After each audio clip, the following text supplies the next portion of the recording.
अगर वेक्टर पढ़ने चले तो भाई उसका एक जुड़वा भाई भी है, उसके बारे में पता करना पड़ेगा पहले।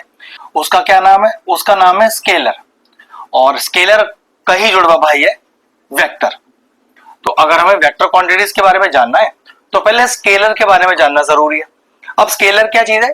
स्केलर किसी भी तरह की न्यूमेरिकल वैल्यू को बोलते हैं। जैसे कि मैंने आपसे कहा 3, तो 3 एक स्केलर क्वांटिटी है। फिर इसी तरह से अगर मैं कहूं कि भाई वेक्टर क्वांटिटी क्या होती है या उसको डिनोट कैसे करते हैं, किसी वेरिएबल से डिनोट करते हैं जिसके ऊपर एक एरो लगा होता है। एरो सिर्फ ये शो करता है कि हम किसी वेक्टर क्वांटिटी को शो कर रहे हैं।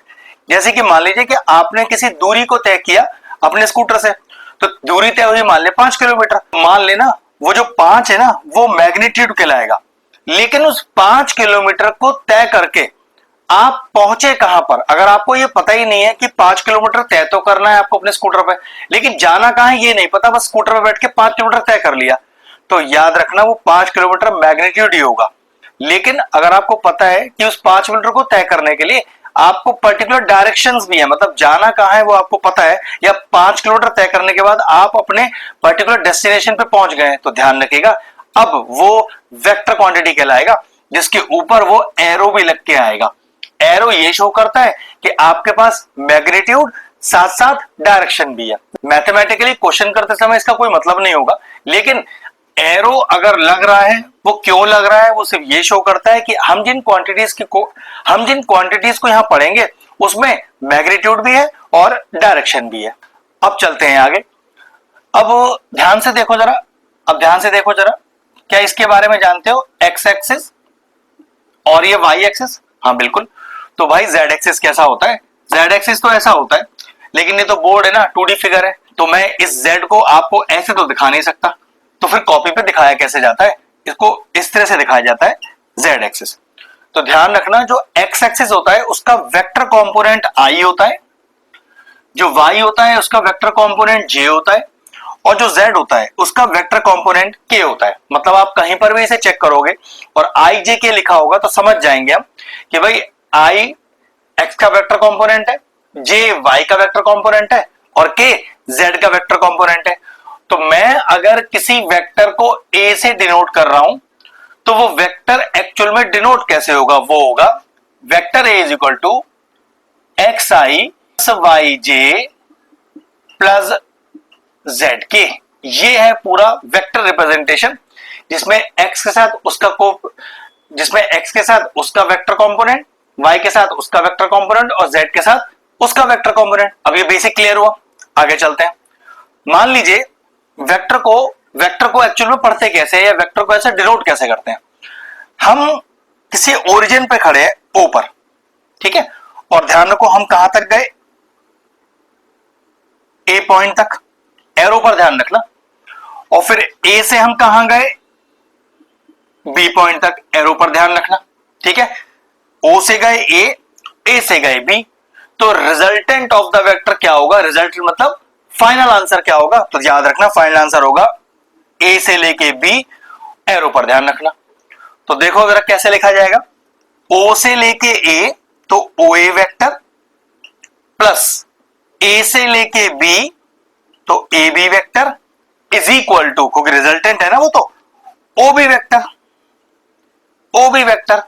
अब जब मैं आपसे बोलूं कि भाई यहां से जरा AB वेक्टर का वैल्यू निकाल दो, तो AB वेक्टर कैसे लिखा जाएगा? ध्यान से देखो, OB माइनस का OA।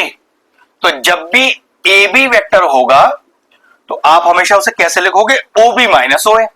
अब क्वेश्चन अराइज होता है कि सर AB में O कहां से आ गया? तो हमेशा ध्यान रखना जो दूरी होता है ना वो ओरिजिन से ही नापा जाता है।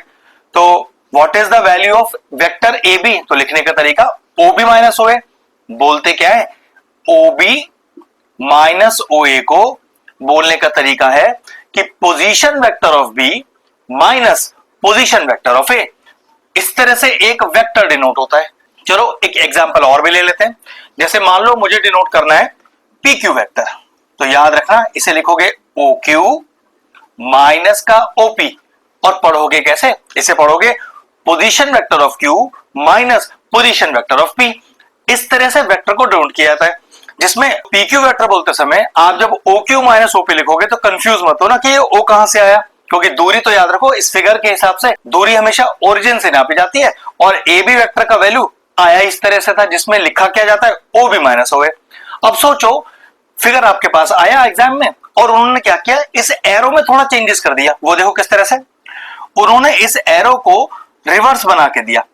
तो पहले आप अपने बेसिक नियम पर जाना, वो क्या कि भाई ओरिजिन से स्टार्ट करके ए पर पहुंचेंगे, तो ये क्या हो गया OA वेक्टर, ए से स्टार्ट करके बी पे पहुंचेंगे तो भाई प्लस AB वेक्टर।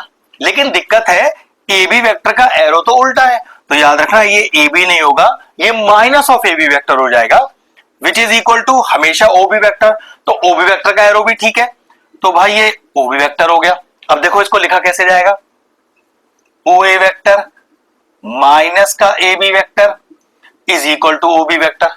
अब मैं रिजल्टेंट, अब मैं AB वेक्टर यहां से कैसे निकाल लूं, AB माइनस वाले को उधर ले आता हूं, OB वाले को उधर ले आता हूं, तो OA वेक्टर माइनस का OB vector is equal to AB vector. तो ध्यान रखना इस फिगर के हिसाब से वेक्टर AB का लिखा, वेक्टर AB को कैसे लिखा जा सकता है, OA माइनस OB, मतलब position vector of A minus position vector of B, क्योंकि इस बार यहां पर एरो उल्टा दिया हुआ था। अब आते हैं अपने पहले क्वेश्चन पे। देखिए क्वेश्चन क्या कह रहा है कि let O be the origin, let O be the origin, तो पक्की बात है इसके कोऑर्डिनेट क्या होंगे 0 0 और 0, and P is any point, P is any point और जिसके कोऑर्डिनेट क्या दिए हैं -4, 3। अब दिक्कत है यहां मैं तीनों कोऑर्डिनेट लिख रहा हूं, यहां दो कोऑर्डिनेट, क्योंकि क्वेश्चन में O के कोऑर्डिनेट दिए नहीं है और P के कोऑर्डिनेट दिए हैं। P में सिर्फ दो ही कोऑर्डिनेट है x और y, तो पक्की बात है यहां पर ये O गायब हो जाएगा, क्योंकि यहां पर जो क्वेश्चन है वो दो एक्सेस की फॉर्म में आया है, x एक्सिस और y एक्सिस। इसका जो z एक्सिस है, मतलब इसका जो 3D वाला पार्ट है वो क्वेश्चन में मिसिंग है। Be a point on the XY plane, पहले ही कह रहा है कि ये XY प्लेन है तो इसमें Z प्लेन नहीं है, तो इसमें तीसरा कोऑर्डिनेट नहीं है। कह रहा है express OP vector in terms of I and J। OP vector denote कर रहा है I और J की फॉर्म में, तो बड़ा आसान है, देखो क्या कर सकते हैं, ये हो गया x1 y1, ये हो गया x2 y2। अब मुझे तो OP वेक्टर चाहिए ना, याद रखना AB वेक्टर नहीं चाहिए, OP वेक्टर चाहिए, पोजीशन वेक्टर ही चाहिए। तो OP वेक्टर को कैसे लिखा जाता है, x2 minus x1 I plus y2 minus y1 J। और ये मैंने आपको शुरू में बताया था कि x एक्सिस का पोजीशन वेक्टर I होता है और y एक्सिस का पोजीशन वेक्टर J होता है। तो करो जरा x2 माइनस x1, तो -4 -0 -4 I प्लस 3 -0 3 J। तो ये लीजिए आ गया मेरे पास OP वेक्टर। क्वेश्चन में आगे क्या कह रहा है, ऑल्सो फाइंड OP वेक्टर का मॉड। अब व्हाट इज मॉड, किसी वेक्टर का अगर हमें मॉड निकालना है तो इसका मतलब होता है अंडर रूट ऑफ I के कोफिशिएंट का स्क्वायर प्लस J के कोफिशिएंट का स्क्वायर, इसी को मॉड बोलते हैं आप।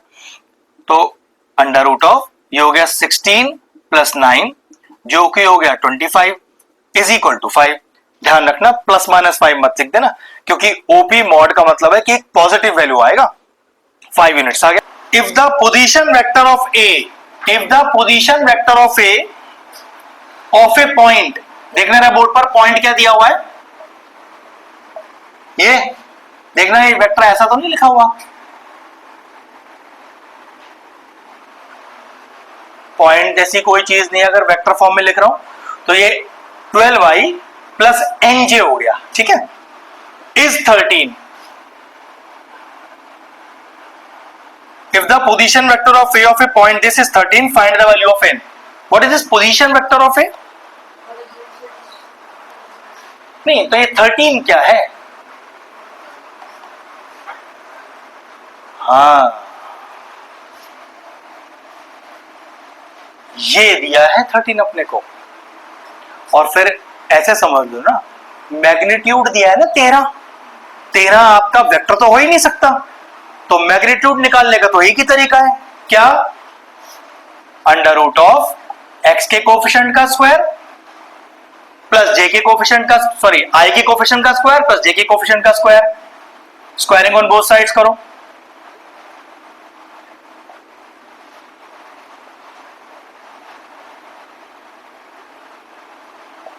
25 बचेगा क्या? लेकिन भैया n तो आपका प्लस माइनस हो सकता है।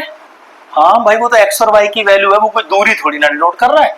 तो फाइनल हमें क्या निकाल, find the value of n, therefore the value of n is plus minus 5। तो ध्यान रखना लाइन में, क्वेश्चन की लाइन में कंफ्यूजिंग है कि भैया 13 क्या है।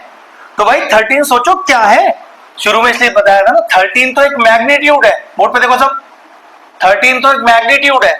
तो भाई वेक्टर अगर आपके पास है तो मैग्नीट्यूड निकालना आपको आता है, आपने उस मैग्नीट्यूड की वैल्यू 13 रख दी। फिर मैग्नीट्यूड क्या होता है, अंडर रूट ऑफ आई के कोफिशिएंट का स्क्वायर प्लस जे के कोफिशिएंट का स्क्वायर। सॉल्व किया, एन का वैल्यू आ गया, खत्म कहानी। कोई क्वेश्चन में कहीं नहीं लिखा है कि वो 13 क्या चीज है, ठीक है, वो आपको पता होना चाहिए। Find the scalar and the vector component of the vector with initial point. क्या मान लो इनिशियल को a मान लो, फर्क ही नहीं पड़ता कुछ भी नहीं, क्योंकि o मत मानना, o तो मैं ओरिजिन को लेता जिसके कोऑर्डिनेट 0 0 होते हैं। तो भाई इनिशियल को आप a मानो, और देखो पॉइंट क्या दिए हैं 2 1। द बोर्ड पे देखना,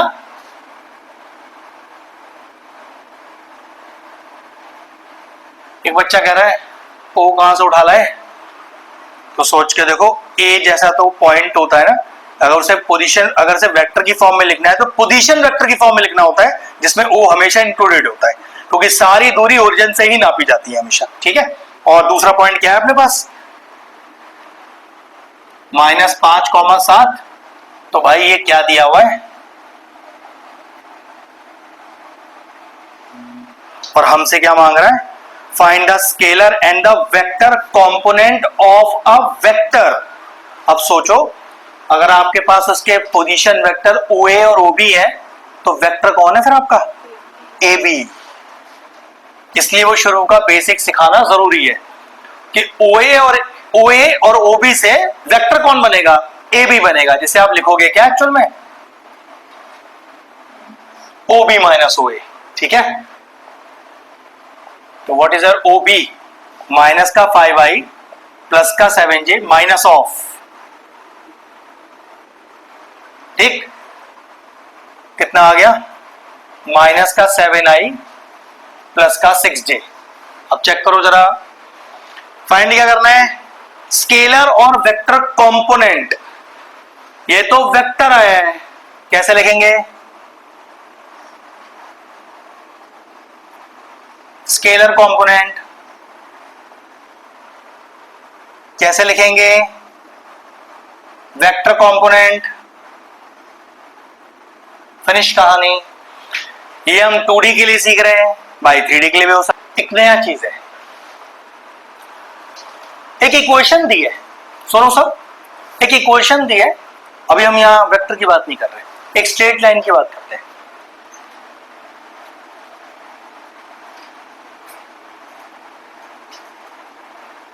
इसके पैरेलल इक्वेशन दे शिवानी, ऐसे लिख के आया है, given equation of a line parallel to the given equation. क्या कर रही है वो बता दे।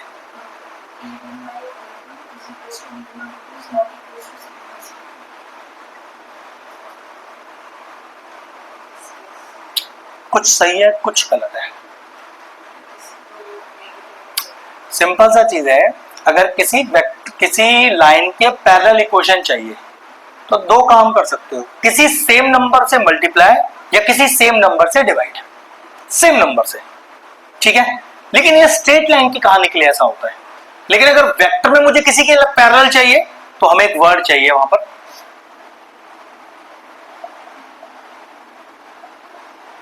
पहले उसका यूनिट वेक्टर चाहिए आपको।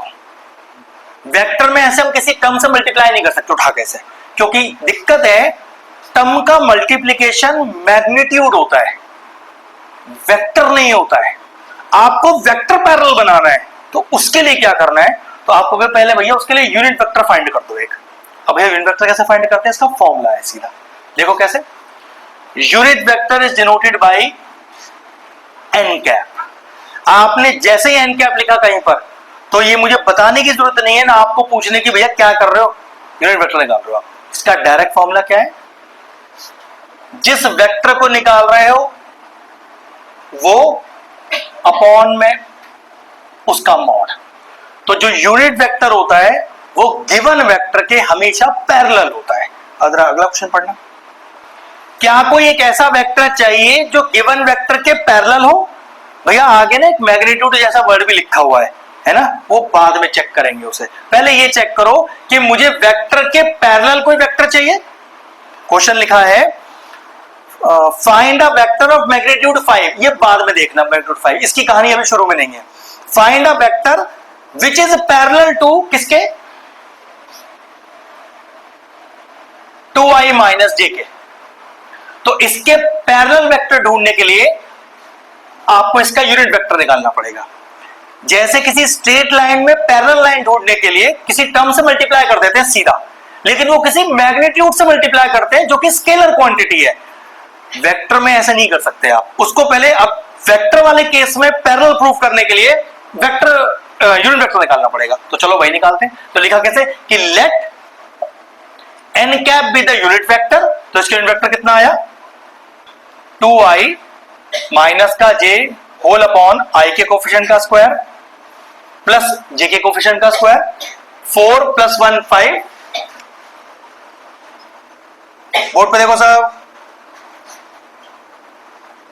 क्या वो वेक्टर आ गया? और इस वेक्टर का क्या चाहिए? मैग्नीट्यूड 5।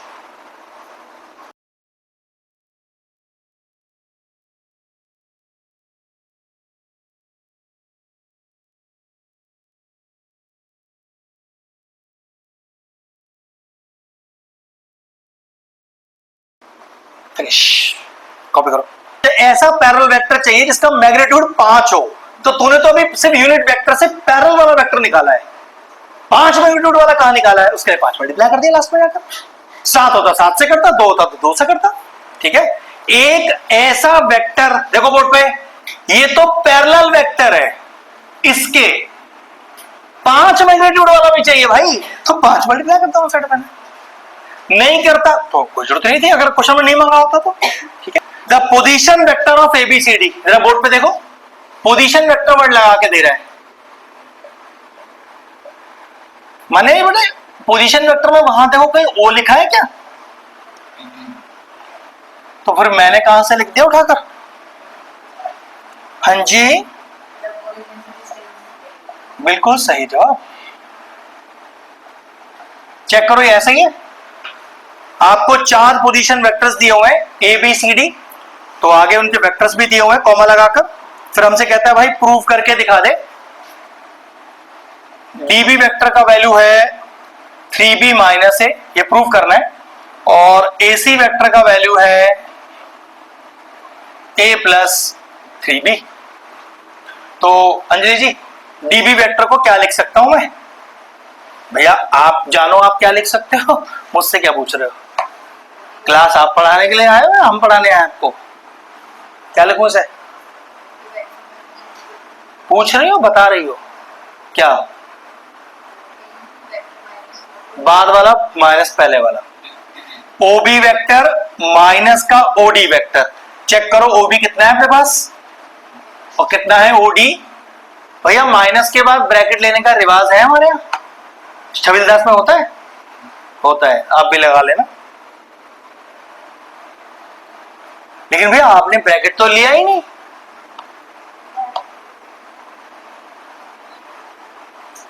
चेक करो मैच हो गया क्या? चलो दूसरा खुद निकाल के दो मुझे फटाफट से। इसे कॉपी कर लो और एसी निकाल के दे दो, ओसी माइनस ओ ए लिखकर। माइनस का ध्यान रखना, ये आप जो एरो लगा रहे हो सिर्फ बी पर लगाओ, 3 पर नहीं।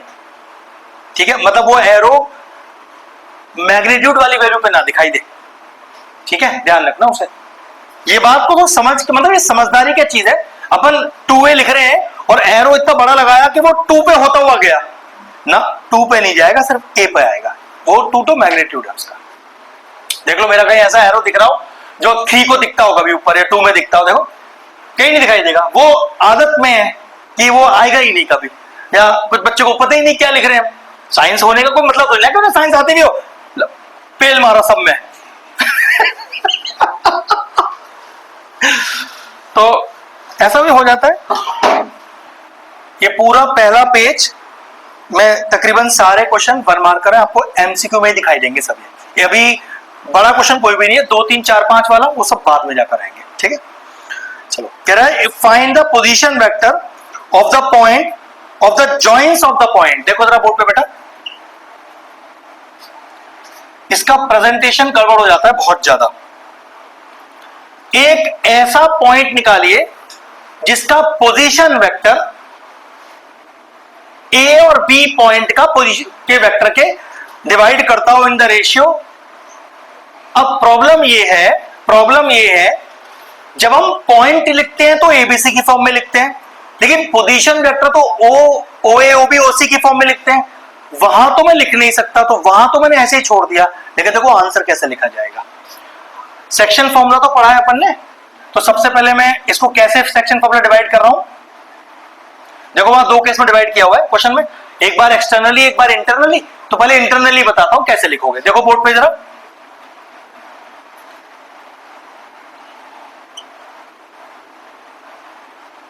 बात लिखनी पोजीशन वेक्टर की फॉर्म में है, लेकिन पॉइंट एबीसी की फॉर्म में ही आएंगे।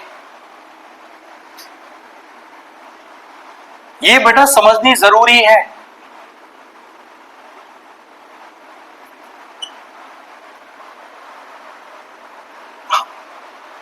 फिनिश हो गया। कितना आंसर आया? ओ ए। क्या है हमारे पास? ओ ए पॉइंट है, कहां गया? हाँ है ना, पहले वाला। तो एक तरह से मुझे ओ ए कितना दिया हुआ है, चेक करो, स्टेप चेक करो। और ओ बी कितना दिया हुआ है, देखो। तो क्या लिख दूं?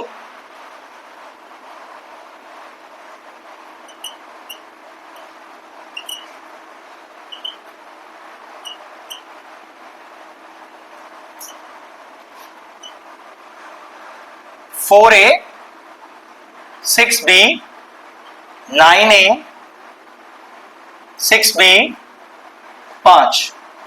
कितना आ गया मेरा पोजीशन वेक्टर सी? जब वो सी ए बी को इंटरनली डिवाइड करा इन द रेशियो 3:2 में, तो ये फाइनल आंसर आया 13A माइनस का 12B अपॉन 5। फिनिश। और यही वर्ड अगर इंटरनली की जगह मैं किसको सॉल्व कर रहा होता, तो बस बेटा यहां माइनस आ गया होता, और कोई चेंज नहीं है। समझ में आ गया? एक्सटर्नलिटी का लॉजिकली मतलब यह होता है कि the point C does not lie on the line A B, बाहर से कहीं से उसे डिवाइड कर रहा है। मतलब कोई पॉइंट सी यहां पर है जो ए बी को एक्सटर्नली डिवाइड कर रहा है, बस इतना अंतर होता है। फॉर्मूले में माइनस का फर्क पड़ता है, अदरवाइज बिल्कुल सेम है। तो एक्सटर्नली लिखकर माइनस लगा के सॉल्व कर दो। चलो फटाफट से जल्दी, छोटे छोटे 1 मार्कर क्वेश्चन है बेटा। ये कुछ पूछ रहे हैं, समझ नहीं आया तो पूछ सकते हो। चलिए क्वेश्चन नंबर 8 पर आइए। 3 वेक्टर आपको दिए हुए हैं, उन्हें कोलिनियर प्रूफ करना है। प्रकृति कैसे करेंगे बेटा कोलिनियरिटी?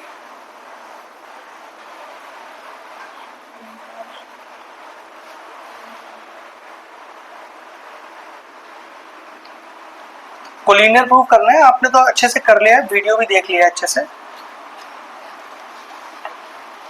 उसमें कोलिनियरिटी नहीं बताया होगा उन्होंने, बताया ना? तो वो समझा। तो कब से बोलने लग गए ऐसा? जब से मेरे पास मोबाइल आया है तो भूल जाती है। 10th तो कभी भूली नहीं आज तक। 10th तो तुझे पहले से पहले याद होता था कुछ, अभी कैसे बोल रही है? कोलिनियरिटी में तीनों वेक्टर के बीच में किसी भी तरह का रिलेशनशिप कोलिनियर बताता है। भैया मतलब एक वेक्टर किसी दूसरे वेक्टर का दुगना है, तिगना है, आधे के बराबर है, तीनों का सम 0 है, कुछ भी हो सकता है मेरे पास। चेक करो बोर्ड पर। भैया ये आपको ऐसे दिए हैं, ये आपको कैसे पता चला? बोर्ड पे देखो सब ध्यान से।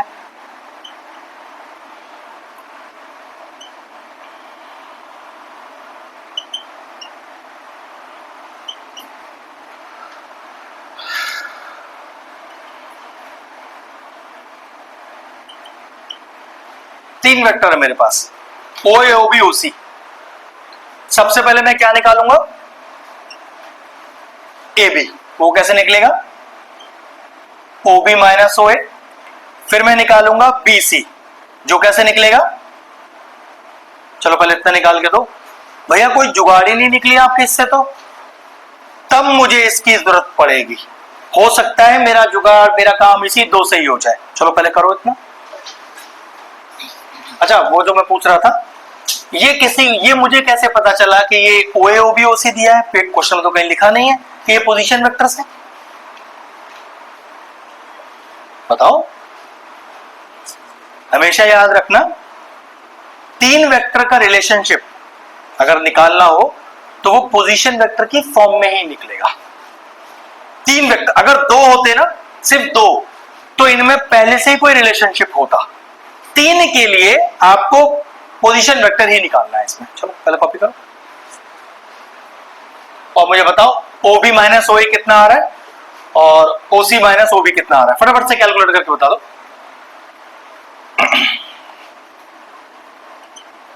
तो ओ बी माइनस ओ ए,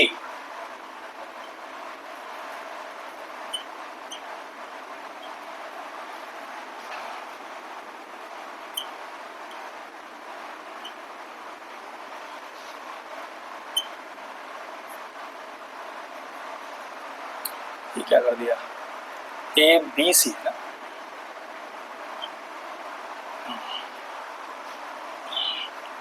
तो ये हो गया माइनस का 3a प्लस का 5b और माइनस का c। ऐसे ही बी सी निकालो, तो b मतलब ओ सी माइनस हो, तो ओ सी माइनस का ओ बी तो प्लस 2a माइनस का 3b और माइनस का 2c। ये कितना आ गया, माइनस 6a प्लस का 10b माइनस का 2c।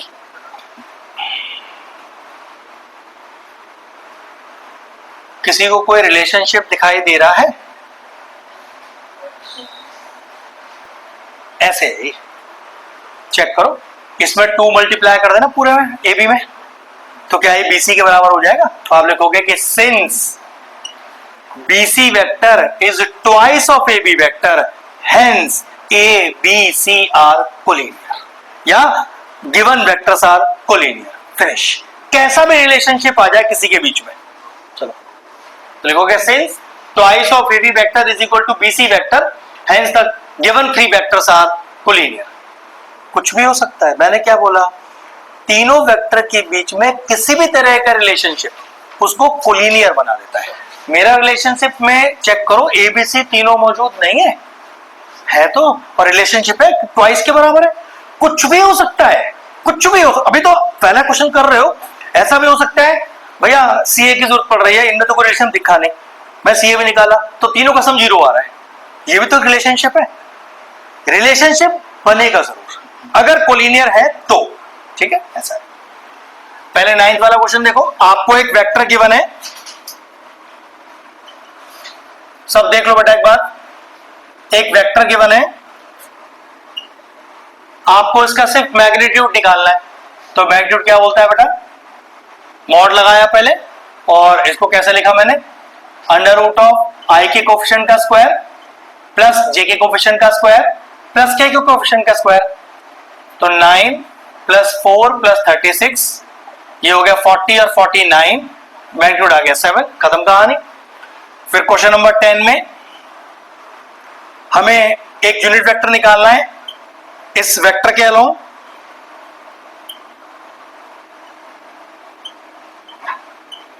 तो देखिए जरा, तो let n cap be the unit vector, तो n कैप का फॉर्मूला डालेंगे, वेक्टर अपॉन उसका मॉड, तो 6i माइनस का 3j प्लस का 2k whole upon under root of 6 का स्क्वायर प्लस माइनस 3 का स्क्वायर प्लस 2 का स्क्वायर। तो n cap is equal to, जरा नीचे का चेक करो कितना आ गया, 36 कितना आ रहा है टोटल? √70। अच्छा वो 7 आ गया पूरा सॉल्व करके, ठीक है। तो ये कितना हो गया देखो फिर, 6/7i minus 3/7j plus 2/7k। ये लीजिए, यही पैरेलल वेक्टर भी है, यही in the direction of the vector भी है, कुछ भी बोल सकते हो इसे आप, बोलने के अलग अलग तरीके। सॉल्व हो गया। ये √49 आ रहा है जो कि 7 हो गया, तीनों के नीचे सेपरेट कर दिया उठाकर मैंने। बोलो, ठीक है। तो ज्यादा स्पीड नहीं करा रहा, आपको दिमाग में धीरे धीरे ही घुसेगा।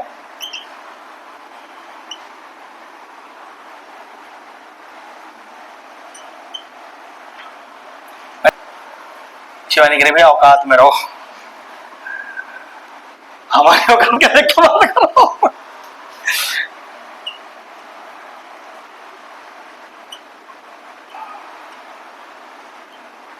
क्या करना है पहले देखो, पहले 2j कर दो, सॉरी क्या लिख रहा हूं मैं ये, सबसे पहले 2b कर दो, इसे a में से माइनस कर दो और मॉड लगा दो उठा के इसके अंदर। चलो फटाफट से करो। पहले 2b की वैल्यू निकाल रहे हैं यहां से, ये आ गया 4i माइनस का 8j प्लस का 6k। अब a माइनस 2b करो,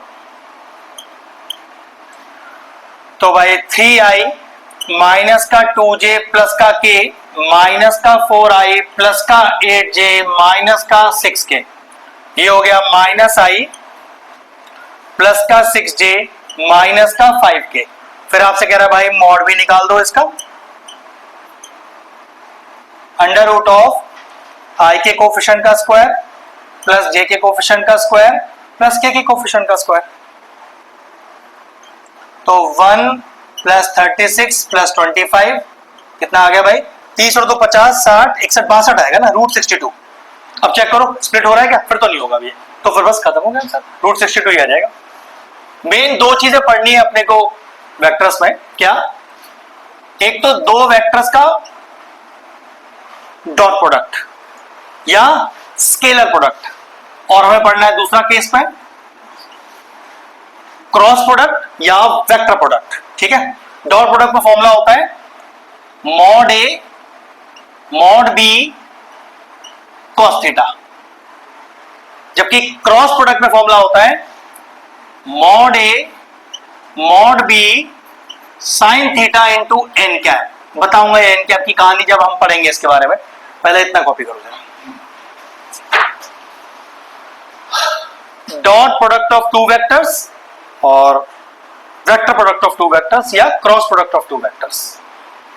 या एक छोटा सा कॉन्सेप्ट लिख लेना जब आप क्रॉस प्रोडक्ट पढ़ोगे। देखो क्या, हियर, ये समझने वाली बात है बेटा, here this n cap is perpendicular to both A vector and B vector, ये पता होना चाहिए। जब क्रॉस प्रोडक्ट में हम एन कैप लिखते हैं तो ये एन कैप एक ऐसा यूनिट वेक्टर है जो दोनों इंडिविजुअल वेक्टर्स के परपेंडिकुलर होता है, बस ये पता होनी चाहिए। इसका इस्तेमाल कैसे करूंगा वो बताऊंगा मैं जब क्वेश्चन करेंगे। अगर डॉट प्रोडक्ट मांगा है, क्रॉस प्रोडक्ट मांगा है, लेकिन भैया क्वेश्चन में ना थीटा तो कह ही नहीं रहा कुछ, उसके बारे में कोई बात ही नहीं कर रहा थीटा के बारे में, तो फॉर्मूले में फिर cos थीटा अप्लाई भी नहीं होगा। और सॉल्व कैसे होगा वो समझ लो अब जरा। उससे पहले लॉजिक देख लो, i dot i j dot j k dot k 1 होता है, ठीक है। अब जो हमसे क्वेश्चन नंबर 14 की बात कर रहा है, देखो उसमें a डॉट b निकालना है अपने को, लेकिन भैया एंगल तो दिया नहीं है, तो समझ जाना अभी इसका इस्तेमाल नहीं हो रहा है क्वेश्चन में, अभी नॉर्मल डॉट प्रोडक्ट होगा। वो कैसे होता है देखो, यही तो समझने वाला चीज है। ध्यान से देखो बोर्ड पे, मैं सही लिखा है क्या, पॉइंट दिया है 1 1 2, तो 1i 1j 2k, ठीक है। और बी वेक्टर कितना दिया हुआ है चेक करो, 3 2 -1, तो देखो और मुझसे क्या फाइंड करवा रहा है, a डॉट बी। याद रखना a डॉट बी पे इस फॉर्मूले का मैं तब इस्तेमाल करूंगा जब ये थीटा गिवन होगा मुझे। क्वेश्चन में थीटा नहीं गिवन, सॉरी, अभी फॉर्मूले का इस्तेमाल ही नहीं करा रहा है मुझसे, ठीक है। कैसे करना है देखो, a डॉट बी आई वाले को आई वाले से मल्टीप्लाई कर दो, तो भाई इसका मैग्नीट्यूड कितना है 1, तो 1 इंटू 3 3, और what is I dot I, कोई प्रॉब्लम, 1 इंटू 2 2, और जे डॉट जे 1, 2 इंटू -1 -2, और k डॉट के 1, तो what is the value of a dot b 3, finish, खत्म। ठीक है, चलो इफ कुछ रूल से लिख लो, छोटे से 3-4 रूल है। If vector a and vector b, board पे देखो, are perpendicular to each other, then their dot product is 0, ये पहला है। दूसरा, if vector a and vector b are parallel to each other, then first vector is lambda times second vector. चलो copy करो, इसको use अभी करेंगे हम। दो वेक्टर परपेंडिकुलर हैं तो दोनों का डॉट प्रोडक्ट 0 है, और दो वेक्टर आपस में पैरेलल हैं तो एक वेक्टर दूसरे वेक्टर के लैम्डा टाइम्स है। लैम्डा मतलब कोई कांस्टेंट मैंने इंट्रोड्यूस किया हुआ है, के टाइम्स कह सकते हो, क्योंकि मोस्टली यहां लैम्डा यूज किया जाता है तो इसलिए लैम्डा टाइम्स लिख दिया है मैंने। और ये सेकंड वाला हमने रूल काफी जगह आगे बड़े क्वेश्चनों में यूज करना है, जब दो वेक्टर आपस में पैरेलल होते हैं तो क्या करते हैं, तो याद रखना। Find the value of gamma so that the vector, देखिए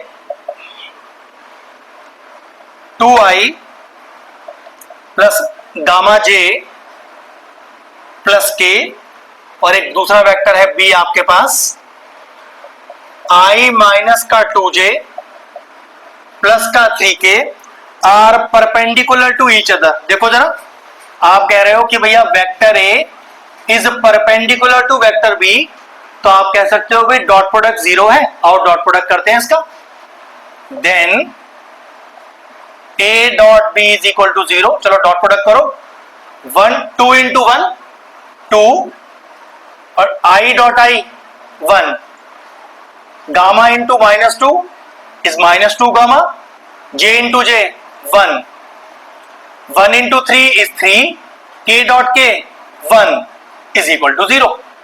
कितना आ गया, 2 -2 gamma plus 3 equal to 0, 5 equal to 2 gamma, and what is the value of gamma 5/2। Finish हो गया, खत्म।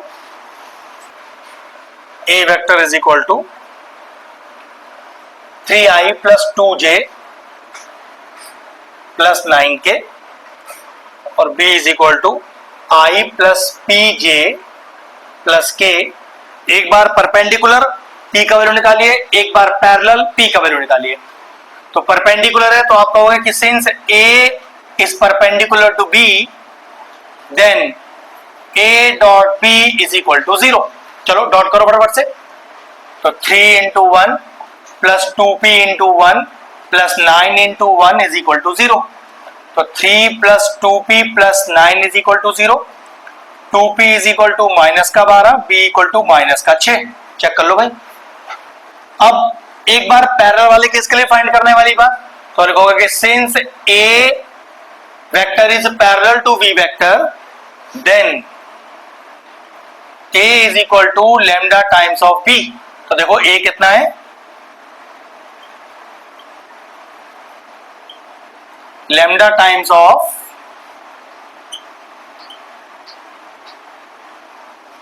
स्टेप चेक करिएगा ध्यान से,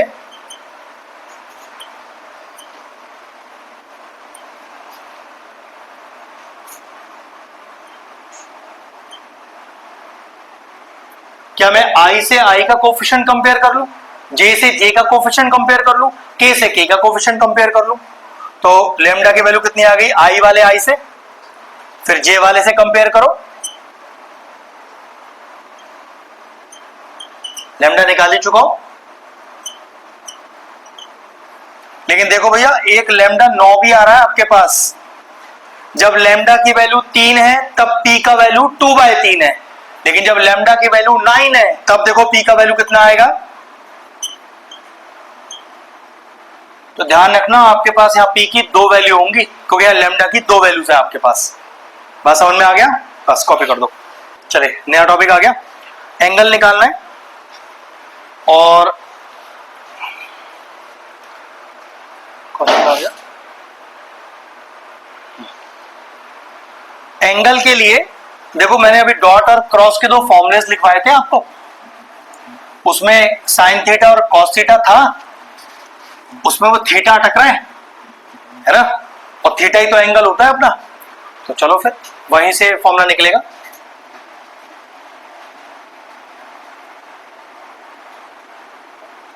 देखो बेटा, अगर आपको दो वेक्टर्स के बीच में एंगल निकालना है तो हमेशा डॉट प्रोडक्ट का ही इस्तेमाल करना, जब तक क्रॉस क्वेश्चन में दिया ना गया हो।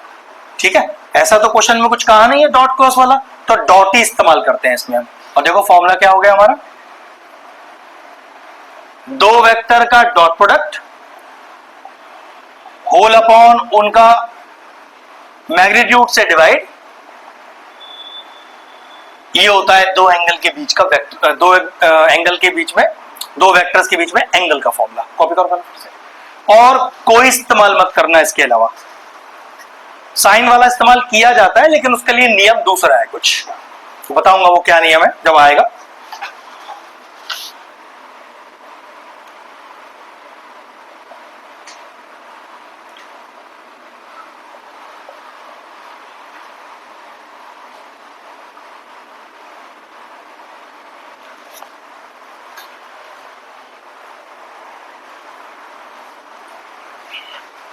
पहले ए डॉट बी निकाल लो, तो यह 1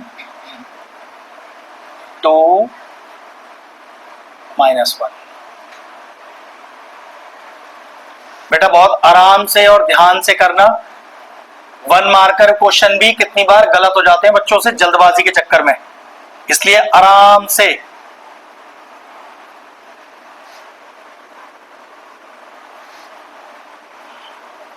पूरा प्रॉपर फॉर्मूलेस प्रॉपर तरीके से लिखकर, जल्दबाजी नहीं।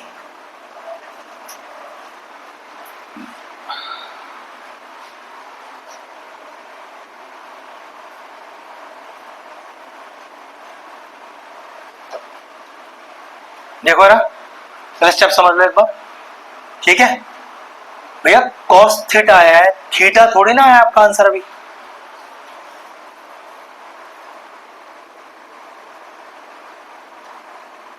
क्या रूट 18 स्प्लिट हो सकता है?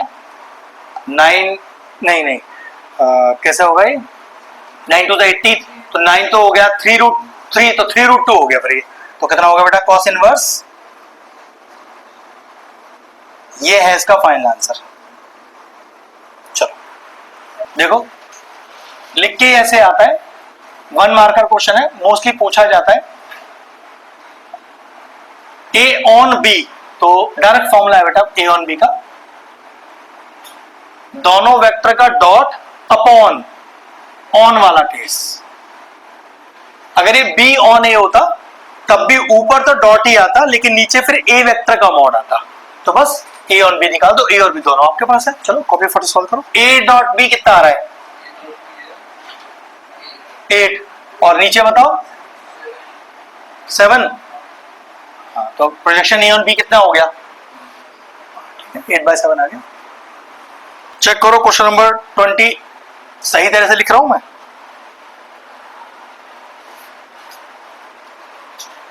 मुझे हल्का सा कॉन्सेप्ट याद दिलाना।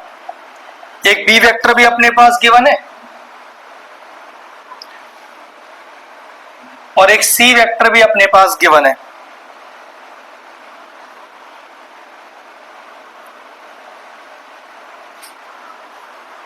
मुझे ये शो करना है ये तीनों वेक्टर किसी राइट एंगल ट्राइंगल की साइड को ही शो कर रहा है या गिवन है, तो क्या कॉन्सेप्ट लगाना ठीक रहेगा मेरे लिए? कि भैया परफेक्ट जवाब है कि भैया अगर ये तीनों राइट एंगल ट्राइंगल को शो करती हैं, अब ये नहीं पता भाई कौन सी साइड को शो करती है, लेकिन एक बात कंफर्म है, अगर दो साइड परपेंडिकुलर निकली तो दोनों का डॉट प्रोडक्ट 0 हो जाएगा। तो चेक कर लो सबसे पहले, क्या भाई ए डॉट बी 0 तो नहीं आ रहा? फिर चेक, अगर नहीं आ रहा तो चेक करना पड़ेगा कि भाई बी डॉट सी जीरो तो नहीं आ रहा, और जिसका भी नहीं आ रहा तो फिर चेक करो कि सी डॉट ए जीरो तो नहीं आ रहा। और अगर ये राइट एंगल ट्राइंगल को फॉर्म करती हैं अगर, तो ऐसा हो ही नहीं सकता कि तीनों में से कोई एक जीरो ना बैठे आपके पास। चलो आप बताओ कौन सा जीरो आ रहा है मेरे लिए, करके बताओ। अब एक राइट एंगल ट्राइंगल फॉर्म करते हैं, देखो जरा, सभी का ए डॉट बी जीरो आ रहा है, तो गारंटी है ए और बी कौन सी दो साइड हो सकती हैं, कोई सी भी रख सकते हो। तो पक्की बात तीसरी साइड कौन सी है, ए वाली, खत्म कहानी। तो लिखोगे पहले आप अब एक ट्रायंगल बना लो फटाफट से। देखो इसको ऐसे मान लेना, बोर्ड पे देखो बेटा, इसको ए मान लेना, इसको बी मान लेना और इसको सी मान लेना। अब आपने डिनोट तो कर ही दिया, फिर आप कहोगे देखो कि since A dot B is equal to zero, जो कि आप निकाल के दिखाओगे, हेंस देखो vector A is perpendicular to vector B, therefore three vectors forms a right angle triangle. खत्म कहानी, फिनिश। छोटा सा क्वेश्चन है। 15 देखो क्या कह रहा है, dot product of a vector, उस वेक्टर को कुछ लेट कर लो, एम वेक्टर मान लेता हूं उसे, जिसको मैं क्या ले लूं, x i y j plus z के। इस वेक्टर का डॉट प्रोडक्ट तीन अलग अलग वेक्टर के साथ दिया हुआ है। देखो क्या, उस पहले वेक्टर को लेट कर लेते हैं जो क्वेश्चन में गिवन है,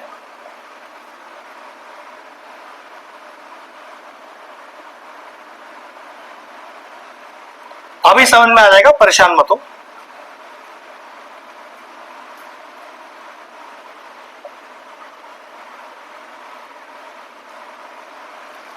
वो कह रहा है एक वेक्टर का डॉट प्रोडक्ट इसके साथ इसके साथ इसके साथ दिया है मैंने आपको, आप मुझे वो वेक्टर लेट बता दो क्या लेट है। तो मैंने क्या किया, उस वेक्टर को पहले लेट किया कि एम वेक्टर मैंने कोई लेट माना, ठीक है। क्वेश्चन क्या दिया है कि एम वेक्टर का ए वेक्टर के साथ डॉट प्रोडक्ट दिया है -1, फिर उसी एम वेक्टर का बी वेक्टर के साथ डॉट प्रोडक्ट दिया है 6, और उसी एम वेक्टर का सी वेक्टर के साथ डॉट प्रोडक्ट दिया है 5, ठीक है। अब जरा पहले m इंटू ए में डॉट प्रोडक्ट निकालो, m और a में कितना आएगा, 3x प्लस 0y माइनस का 5z इज इक्वल टू -1। हम जब वर्ड प्रॉब्लम करते हैं मैट्रिसेस की, तब भी तो ऐसे ही क्वेश्चंस बन के आती है हमारे पास, अब भी वही आ रही है। अब m के साथ b कीजिए बेटा, 2x plus 7y plus 0z, ठीक है। अब m के साथ c का कीजिए। अब आपके पास तीन इक्वेशन आ गई, तीन वेरिएबल के साथ। क्या मेथड है निकालने के लिए, पहले आप इसमें ए इनवर्स निकालोगे, फिर वो सॉल्व करोगे। तो अगर ये क्वेश्चन एग्जाम में आया है तो पक्की बात है अब इनवर्स वाला क्वेश्चन मैट्रिसेस से नहीं आएगा, और अगर मैट्रिसेस से आ गया है वहां पर इनवर्स वाला क्वेश्चन, तो फिर ये वाला क्वेश्चन नहीं आ सकता, क्योंकि एक जैसे दो क्वेश्चन तो नहीं आएंगे एग्जाम में। अब कैसे सॉल्व करेंगे, अब वही मेथड यूज करेंगे जो हम मैट्रिसेस डिटरमिनेट करते हैं। कैसे, 3 0 -5 2 7 0 1 1 1 इज इक्वल टू -1 6। याद है या भूल गए सब, है याद? फिर हम इसे ऐसा, ये कब कर लिया हमने किया था बेटा, किया था कोई बात नहीं, अब तभी रिवाइज करा रहे हैं सारा। चलो कॉपी करो। लेकिन अगर एक बार क्रैक कर दिया 80 तो लाइफ बन जाएगा। एक तो इज्जत, वो तो भाई ऐसे ऐसे आती है फिर अपने पास, और पैसे की तो फिर टेंशन ही नहीं होती वहां पर, वो तो है भर भर के आता है, लेकिन इज्जत बहुत ज्यादा आती है पूरे खानदान में। जिंदगी, कितने लोग किसके खानदान में IITN है, हमारे में है 2, सारे नाक कटती रहती है उनके सामने हमेशा हमारी। आज भी जब वो हमसे ज्यादा कमा रहा है या कम, उसको मैटर नहीं करता, वो IITN है। अलग ही रेड कारपेट बिछाया जाता है उसको जाने के लिए, हमें साइड कर दे, जाओ साइड खड़े हो जाओ तुम, वो IITN है। तो भाई फर्क पड़ता है इस बात से। तो क्योंकि उसकी मेहनत ही ऐसी है, टाइम लगता है इस चीज के लिए, पूरा समय जाता है उसका। फोनों में थोड़ा समय जाएगा ऐसे बच्चों का, ना बैडमिंटन में जाएगा समय, ना घूमने फिरने में। सिंपल सी बात है। उनका तो फिर तरीका ही अलग है। और वो ये चाहे कि हम अभी 12th के साथ साथ ही JEE का पेपर निकाल ले और एडवांस और मेन, पॉसिबल ही नहीं है बेटा। रैंक ही नहीं आएगा इससे अच्छा, टाइम और खराब होगा, पैसे भी खराब होंगे। IITN बनना है तो भाई आपको 1 साल ड्रॉप करना पड़ेगा, नहीं बनना तो फिर तो कहीं से कुछ भी एडमिशन ले लो, फर्क ही नहीं पड़ता है, सब एक ही है। अब A इनवर्स के लिए कुछ फॉर्मूले थे भाई पहले, क्या याद है भैया? Adjoint of A upon A mod. फिर एडजॉइंट ऑफ A क्या होता है, मुझे बहुत टाइम हो गया निकाले हुए भैया, कोफैक्टर ऑफ A का ट्रांसपोज। और भाई फिर कोफैक्टर्स कैसे निकलते हैं, तो वो हमें निकालना है उसे। ऐसा ही है, चलो स्टार्ट करते हैं निकालना। आराम से निकालते हैं, कुछ जल्दी नहीं है, क्लास तो 3 घंटे की है, आराम आराम से धीरे धीरे मध्यम मध्यम चलते हैं। वैसे देखो इस क्वेश्चन में एक फायदा था, इस क्वेश्चन में कहीं ऐसा लिखा नहीं है, देखो कुछ बात समझ लो, इस क्वेश्चन में कहीं ऐसा लिखा नहीं है कि A इनवर्स का इस्तेमाल करना है। और देखो 2 वेरिएबल 0 है आपके पास, है ना? तो अगर किसी को ऐसा लगे कि भैया आप क्यों इतना बड़ा मेथड कर रहे हो, मैं इसको उससे पहले निकाल दूंगा, तो कोई गलती नहीं है इसमें। समझ में आ रहा है मैं क्या कह रहा हूं? एलिमिनेशन सब्स्टिट्यूशन, हाँ बिल्कुल लगा सकते हो। अगर देखो क्या होता है, 3 वेरिएबल हो और 3 इक्वेशन हो पूरी पूरी, तो फिर तब भी सब्स्टिट्यूशन लगा सकते हैं, यह लंबा हो जाएगा, कहां तक पहुंच जाएगा वो। इसलिए इस मेथड का इस्तेमाल करते हैं, सटीक आंसर आएगा एग्जैक्ट लास्ट में। लेकिन ऑलरेडी आपके पास 2 वेरिएबल कम है, तो ऐसी कोई कंपल्शन नहीं है आपको कि आपको ये मेथड लगाना ही लगाना है। लेकिन ये मेथड ऐसा है, इस बहाने आपको A इनवर्स की प्रैक्टिस भी हो जाएगी और ये आपके लिए सटीक आंसर देगा, गलत नहीं आ सकता। कैलकुलेशन तो वो बड़ा हो जाता है, दिक्कत करता है, लेकिन कोई टेंशन नहीं है, जैसे चाहो वैसे कर सकते हो। और इवन मैट्रिसेस में भी ऐसा है, कहीं लिखा नहीं आया कि आप, हाँ लिख के आया कि using A inverse find XYZ, तो देखो करना पड़ेगा, वरना जैसे चाहो वैसे निकालो, लगा लो एलिमिनेशन। लेकिन वो एलिमिनेशन याद रखना, 3 इक्वेशन का कभी भी आसान नहीं होता है। इसकी वैल्यू निकाल के वहां डालो, उसकी वैल्यू निकाल के वहां डालो, वहां से निकाल के यहां डालो, फिर वहां डालो, करना ही पड़ेगा आपको। उलझन हो जाता है, उलझ जाता है क्वेश्चन बहुत ज्यादा।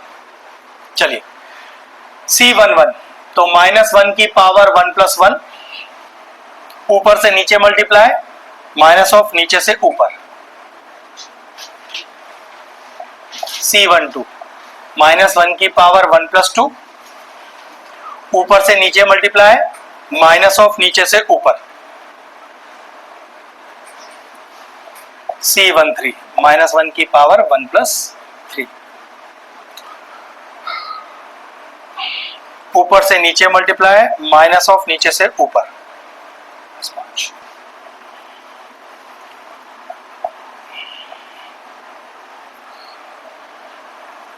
0 माइनस ऑफ -5। आराम से करना, जल्दबाजी मत करना बिल्कुल भी, फालतू क्वेश्चन गलत हो जाएगा वरना।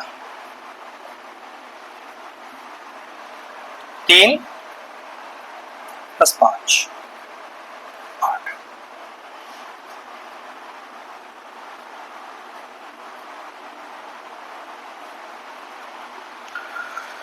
C23, 3 - 0, 3 लेकिन माइनस का 3।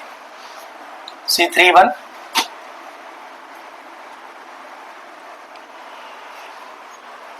0 + 35।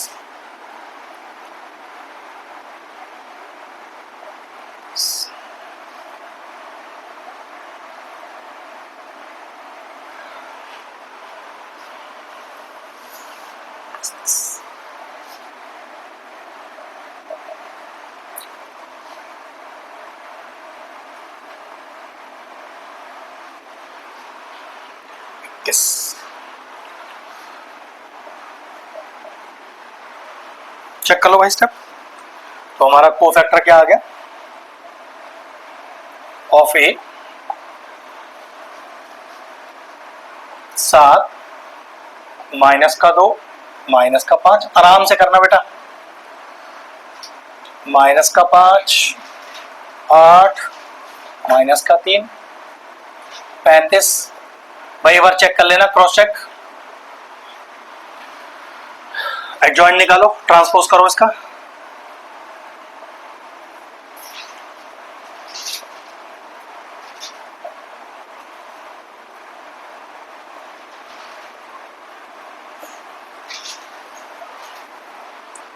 ए मॉड निकाल के बताओ कितना आ रहा है?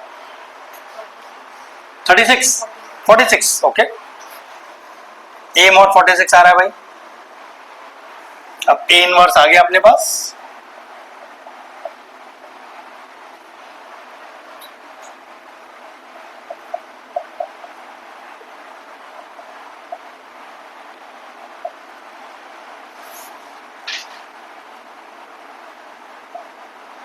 चलो, तो x is equal to A inverse B.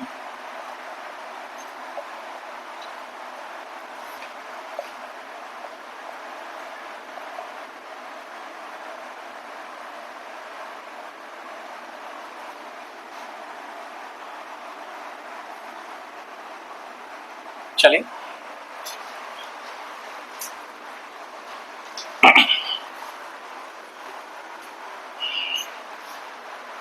ध्यान से,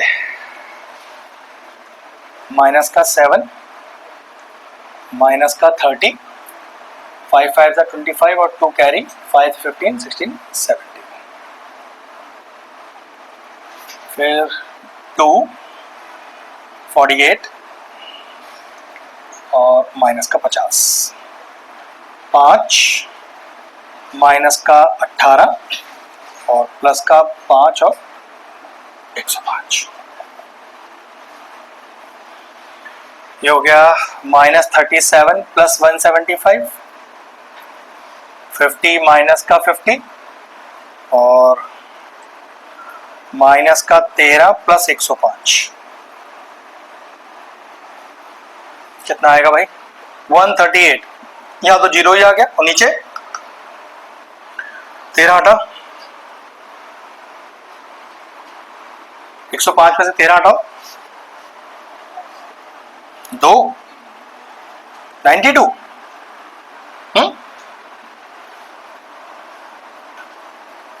देखो कितने कितने टाइम्स जा रहे हैं।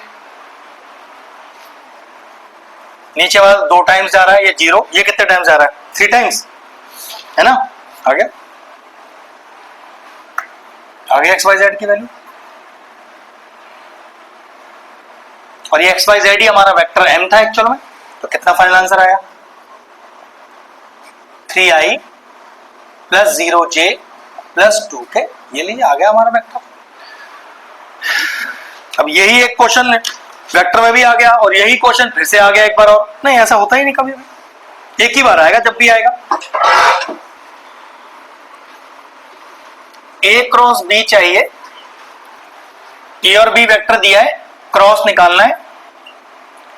क्रॉस के लिए i, j और k रखो वैल्यूज, 0 2 1 1 1 1।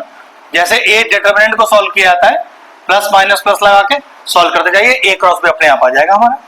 देखो जरा, तो A cross B is equal to positive i, ऊपर से नीचे मल्टीप्लाई, माइनस ऑफ नीचे से ऊपर, ऊपर से नीचे मल्टीप्लाई, माइनस ऑफ नीचे से ऊपर, माइनस ऑफ j, फिर ये गया और ये गया, 0 माइनस का 1, फिर प्लस k, 0 माइनस का 2। तो कितना है आपका? a cross b i plus j minus का 2k। बस सॉल्व हो गया। चेक करो, मॉड निकालना है क्या? नहीं, मॉड नहीं निकालना। अगर मान लो मॉड भी निकालना होता, देखो बोर्ड पर, और मान लो ये भी निकालने के लिए बोल रहा है, तो अगला स्टेप क्या होता? i के कोफिशिएंट का स्क्वायर, j के कोफिशिएंट का स्क्वायर और k कोफिशिएंट का स्क्वायर। लेकिन ये मांगा ही नहीं है, तो इसकी जरूरत ही नहीं इस क्वेश्चन में। चेक करो, कोई एक ऐसा वेक्टर निकालना है, ध्यान से क्वेश्चन पढ़ना तीनों। कोई ऐसा वेक्टर निकालना है तो जो दो वेक्टर के परपेंडिकुलर हो। चेक कर लो एक बार पहले क्वेश्चन।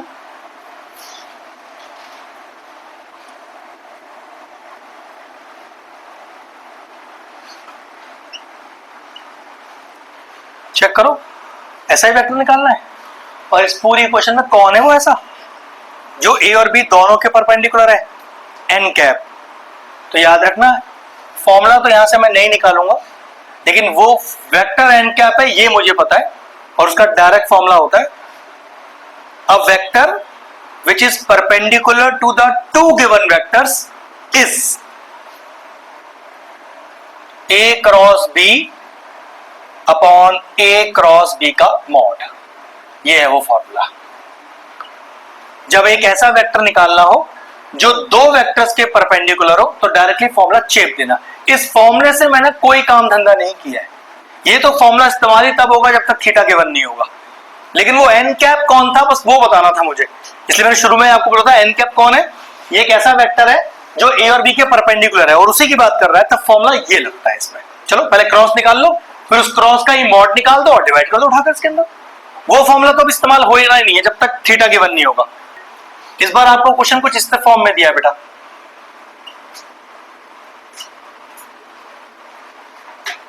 ध्यान से देखना, थोड़ा अलग है क्वेश्चन, करना यही है लेकिन प्रेजेंटेशन का पार्ट डिफरेंट है एकदम।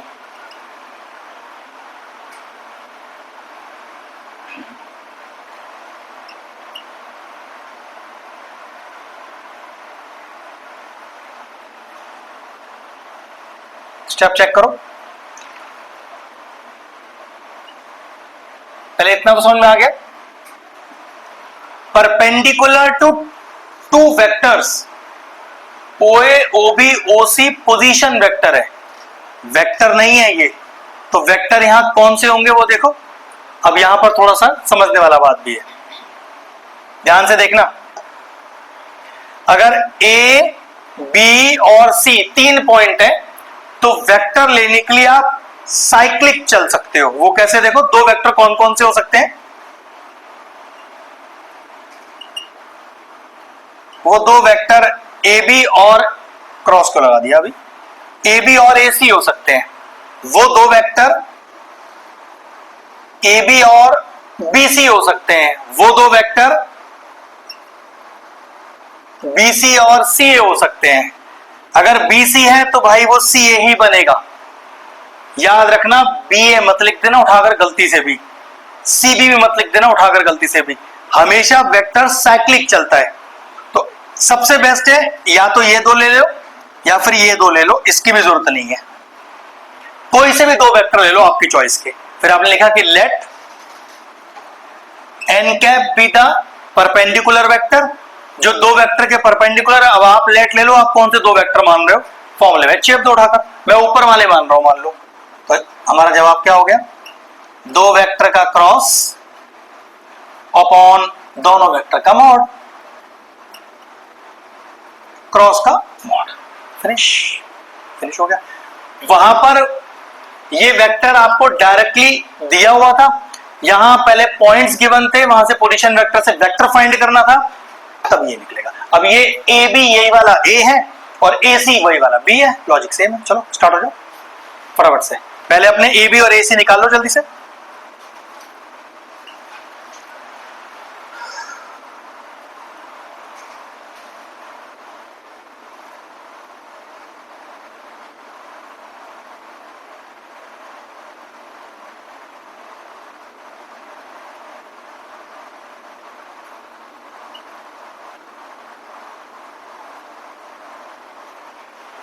जीरो जे कर देते हैं,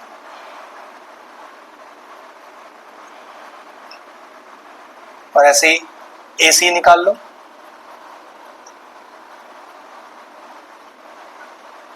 ओ सी,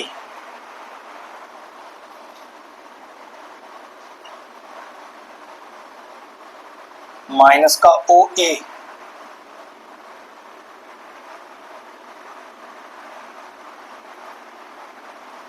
ये हो गया आई, माइनस का 2j, माइनस का k। दोनों वेक्टर आ गए, दोनों को क्रॉस निकालो, फिर दोनों का क्रॉस का मॉड निकाल दो, बस खत्म।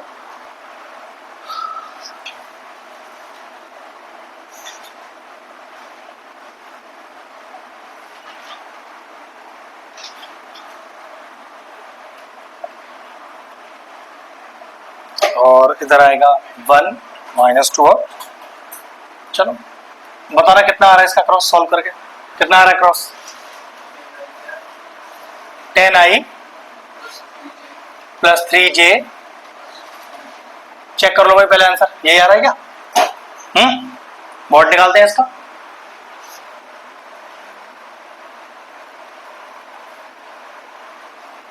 टेन का स्क्वायर, 3 का स्क्वायर और 4 का स्क्वायर, 100 प्लस 9 प्लस 16, 125। सॉल्व कर लो ना, 125 सॉल्व होगा तो 5 रूट 5, ठीक है 5 रूट 5। अब डिवाइड कर दो आंसर। तो ये लिखकर formula direct, n cap is equal to, तो 10 अपॉन 5 रूट 5 जे आई, फिर 3 अपॉन 5 रूट 5 जे, काट पीट कर लेना अगर हो रही हो तो, नहीं हो रही तो रहने देना। 4 अपॉन 5 रूट 5, ठीक। ये लीजिए कि ऐसा वेक्टर आ गया जो परपेंडिकुलर है दो गिवन वेक्टर्स के। बस क्वेश्चन वेक्टर फॉर्म में ना होकर पॉइंट्स की फॉर्म में था, जिससे आपने पहले पोजीशन वेक्टर निकाला, फिर उससे अपना मेन वेक्टर निकाला और तब आंसर सॉल्व किया। अगला क्वेश्चन पढ़ते हैं क्या दिया है, तो बताओ आप लोग नेक्स्ट क्वेश्चन में क्या डिफरेंस है, पूरा पढ़ लो एक बार। चलिए बता बेटा एक बार, अगला क्वेश्चन क्या कह रहा है? मतलब ये आ गया आंसर आपका। अब क्या कह रहा है भाई, इसका मैग्नीट्यूड भी चाहिए मुझे, मेरे वाला। कितना मैग्नीट्यूड मांग रहा है इसका? 9। तो फाइनल आंसर में 9 से और मल्टीप्लाई कर उठाकर बस खत्म कहानी, हो गया उसमें सॉल्व। ठीक है, मतलब इस बार वो अपने मन चाहा मैग्नीट्यूड भी मांग रहा है, तो पहले अपना यूनिट वेक्टर निकाल लो, उसके बाद जिस नंबर से जिस मैग्नीट्यूड को मल्टीप्लाई कर रहा है मल्टीप्लाई कर दो, पूरे क्वेश्चन 9 से मल्टीप्लाई कर दो, खत्म कहानी, हो गया। ठीक है, सब वन टाइम करना है। एरिया ऑफ ट्राइंगल निकालने का फॉर्मूला क्या होता है, देखो बोर्ड पर।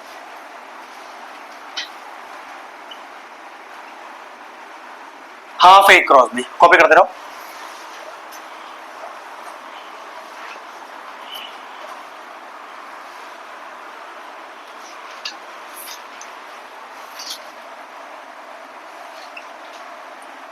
एरिया ऑफ पैराग्राम निकालने का फॉर्मूला ए क्रॉस बी।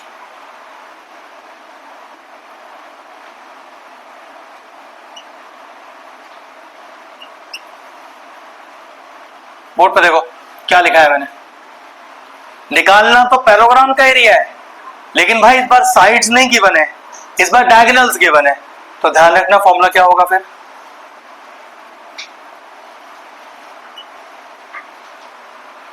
फ्री होगा। यहां ए और बी साइड्स को दिखा रही हैं, ए और बी साइड्स को दिखा रही हैं, ए और बी डायगोनल्स को दिखा रही हैं। ठीक है, ध्यान रखना। 9 देखो जरा,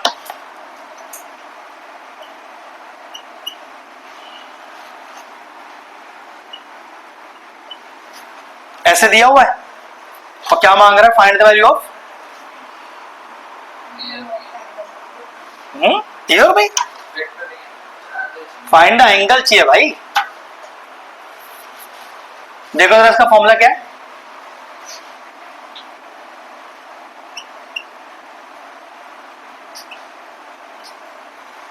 ये तो है ए क्रॉस बी साइन थीटा, और इसका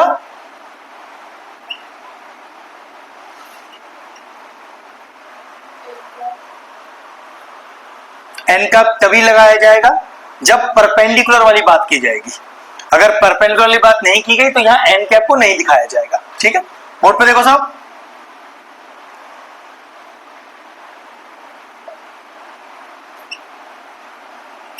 छोटे छोटे क्वेश्चन है बेटा। ठीक,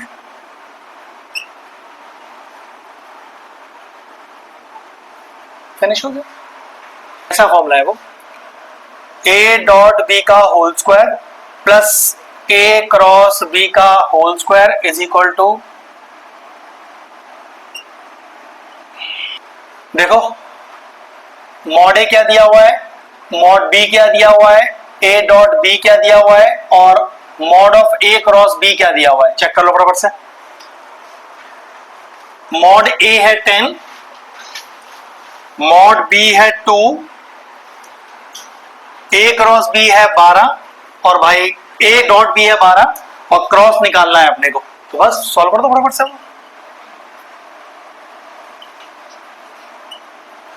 10 का स्क्वायर और 2 का स्क्वायर,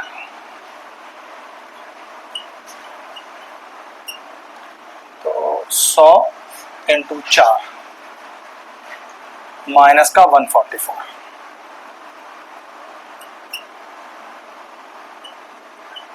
400 माइनस 144 कितना आएगा भाई? 10 में से 4 गया 6, 9 में से 4 गया हाँ 256, और 256 किसका स्क्वायर रूट बनेगा? 16 का, है ना? 16 का तो होता है आगे, तो ए क्रॉस भी आ गया, एक मॉड ऑफ ए क्रॉस भी आ गया 16। क्वेश्चन कह रहा है कि भाई दो वेक्टर आपस में बराबर हैं, आप मुझे एक्स और वाई का वैल्यू निकाल दीजिए। देखिए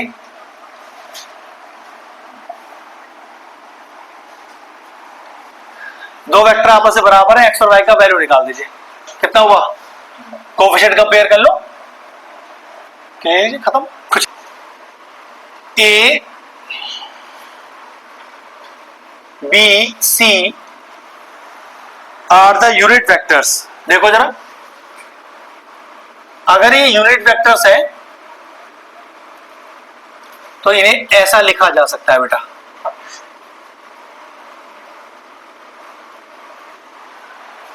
यूनिट का मतलब होता है 1, ठीक है? इनकी वैल्यू 1 है, मॉड लगाकर, ए लिखकर नहीं, मॉड के साथ एबीसी रखना, ठीक है? फिर हमसे कहता है एक रिलेशनशिप और हम आपको दे रहे हैं, ये 0 के बराबर है।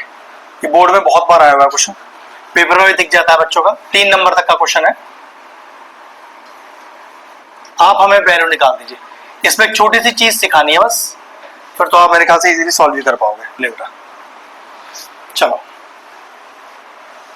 इसको यूज करते, चेक करो 2ab plus 2bc plus 2ca में 2 कॉमन आ जाए तो ab plus bc plus ca तो लिखा हुआ है वो, लेकिन भैया वो तब आता है जब a plus b plus c का होल स्क्वायर हो आपके पास, तो a square plus b square plus c square plus 2ab plus 2bc plus 2ca, 2 तो बाहर निकाल लेंगे हम, स्क्वायरिंग ऑन बोथ साइड्स करना है। ऐसे ही दिमाग चला सकते हो क्वेश्चनों में, ठीक? अब देखो मैं क्या करने वाला हूं, एक छोटी सी चीज जो मुझे यहां बतानी है, या हो सकता है आप मुझसे पूछ लो।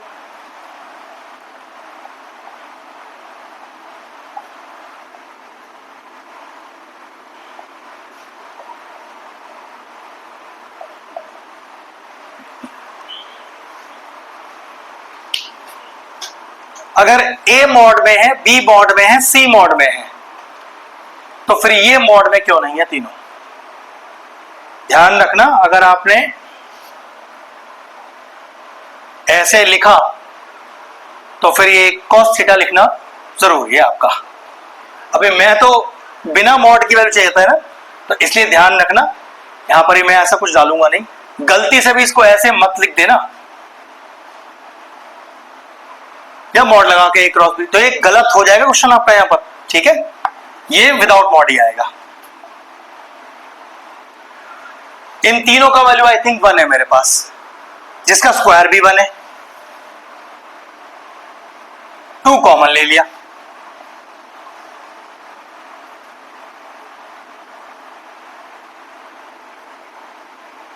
बोलो 3 हो गया, ये 5 मत कर देना इसको, 3 है ये, 2 तो मल्टीप्लाई में बॉड मास लगेगा, उधर जाएगा फिर वो।